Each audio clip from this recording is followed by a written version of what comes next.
एक समय की बात है। किसी नगर में एक साहूकार रहता था। उसके घर में धन की कोई कमी नहीं थी, लेकिन उसकी कोई संतान नहीं थी। इस कारण वह बहुत दुखी था।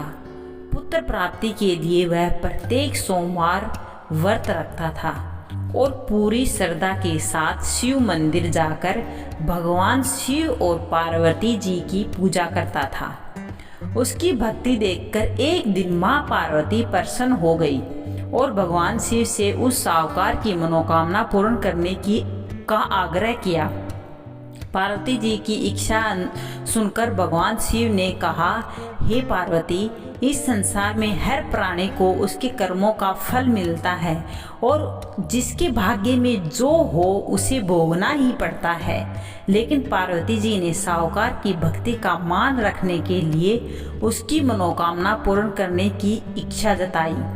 माता पार्वती के आग्रह पर शिवजी ने साहूकार को पुत्र प्राप्ति का वरदान तो दे दिया, लेकिन साथ ही यह भी कहा कि उसके बालक की आयु केवल 12 वर्ष की होगी।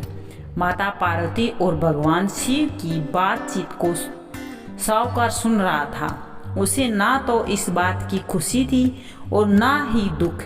वह पहले ही भांति शिवजी की पूजा करता रहा। कुछ समय के बाद साहूकार के घर में एक पुत्र का जन्म हुआ। जब वह बालक 11 वर्ष का हुआ तो उसे पढ़ने के लिए काशी भेज दिया गया। साहूकार ने पुत्र के मामा को बुलाकर उसे बहुत सारा धन दिया और कहा कि तुम इस बालक को काशी विद्या प्राप्ति के लिए ले जाओ और मार्ग में ये कराना, जहाँ भी ये कराओ वहाँ ब्राह्मणों को भोजन कराते और दक्षिणा देते हुए जाना। दोनों मामा भांजे इस तरह ये कराते और ब्राह्मणों को दान दक्षिणा देते काशी की ओर चल पड़े। रात में एक नगर पड़ा जहाँ नगर के राजा की कन्या का विवाह था, लेकिन जिस राजकुमार से उसका विवाह होने वाला था वह एक आंख से काना था। राजकुमार के पिता ने अपने पुत्र के काना होने की बात को छुपाने के लिए एक चाल सोची।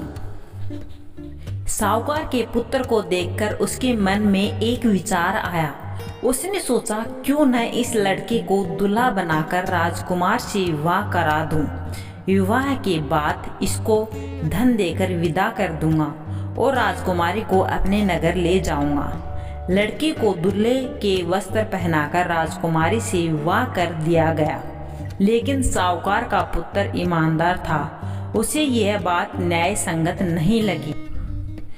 उसने अवसर पाकर राजकुमारी की चुन्नी के पल्ले पर लिखा कि तुम्हारा विवाह तो मेरे साथ हुआ है, लेकिन जिस राजकुमार के संग तुम्हें भेजा जाएगा वह एक आंख से काना है। मैं तो काशी पढ़ने जा रहा हूँ। जब राजकुमारी ने चुन्नी पर लिखी बातें पढ़ी तो उसने अपने माता पिता को यह बात बताई। राजा ने अपनी पुत्री को विदा नहीं किया, जिससे बारात वापस चली गई। दूसरी ओर साहूकार का लड़का और उसका मामा काशी पहुंचे और वहां जाकर उन्होंने यज्ञ किया। जिस दिन लड़के की आयु 12 साल की हुई उसी दिन यज्ञ रखा गया। लड़के ने अपने मामा से कहा कि मेरी तबीयत कुछ ठीक नहीं है। मामा ने कहा कि तुम अंदर जाकर सो जाओ। शिवजी के वरदानुसार कुछ ही देर में उस बालक के प्राण निकल गए। मर्द भांजे को देख उसके मामा ने विलाप शुरू किया। संयोगवश उसी समय शिवजी और माता पार्वती उधर से जा रहे थे। पार्वती ने भगवान से कहा, स्वामी, मुझे इसके रोने के स्वर सहन नहीं हो रहे। आप इस व्यक्ति के कष्ट को अवश्य दूर करें। जब शिवजी मर्द बालक के समीप गए तो वह बोले कि यह उसी साहूकार का पुत्र है जिसे मैंने 12 वर्ष की आयु का वरदान दिया। अब इसकी आयु पूरी हो चुकी है। लेकिन मातृ भाव से विभोर माता पार्वती ने कहा कि हे महादेव, आप इस बालक को और आयु देने की कृपा करें, अन्यथा इसके वियोग में इसके माता पिता भी तड़प तड़प कर मर जाएंगे। माता पार्वती के आग्रह पर भगवान शिव ने उस लड़के को जीवित होने का वरदान दिया।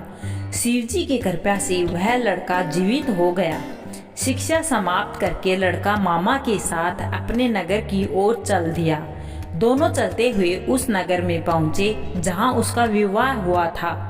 उस नगर में भी उन्होंने यज्ञ का आयोजन किया। उस लड़के के ससुर ने उसे पहचान लिया और महल में ले जाकर उसकी खातिरदारी की और अपनी पुत्री को विदा किया। इधर साहूकार और उसकी पत्नी भूखे प्यासे रहकर बेटे की प्रतीक्षा कर रहे थे। उन्होंने प्रण कर रखा था कि यदि उन्हें अपने बेटे की मृत्यु का समाचार मिला तो वह प्राण त्याग देंगे, परंतु अपने बेटे के जीवित होने का समाचार पाकर वह बहुत बेहद प्रसन्न हुए।